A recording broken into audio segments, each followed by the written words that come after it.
I came across a pretty great study recently. What you see on Twitter does not accurately reflect the views of the common man. In fact, most of what you're reading are actually the opinions of a small section of society.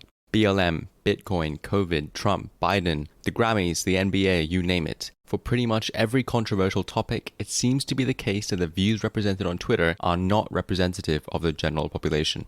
Now let me explain. Most of what is posted comes from a minority of the population. 80% of tweets come from only 10% of users. Within this 10% of active users, 65% of those are women. Conclusion 1.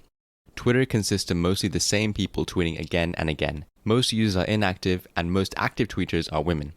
Twitter users are also younger. 73% of them are younger than 50, compared to only around 50% of the US population. They are more likely to be highly educated. 42% have at least a bachelor's degree, 11 points higher than the national rate. And they're significantly wealthier than the common American. The percentage of users reporting a household income above $75,000 is 9 points greater than those earning that amount in the US. But the gender, racial, and ethnic makeup of Twitter users are very similar to the population, so in this regard, at least there is some form of equal representation. Conclusion 2.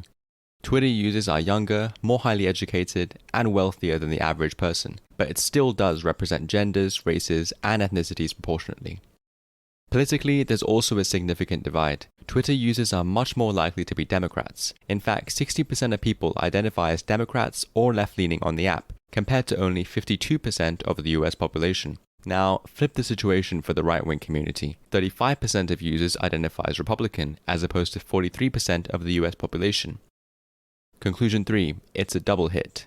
Democrats are overrepresented on Twitter, and Republicans are underrepresented.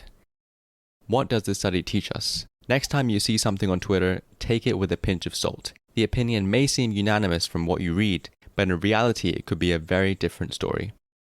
Thanks for making it this far. Give it a like and sub. There's a lot more to come from here. This was Harry. Thanks for watching.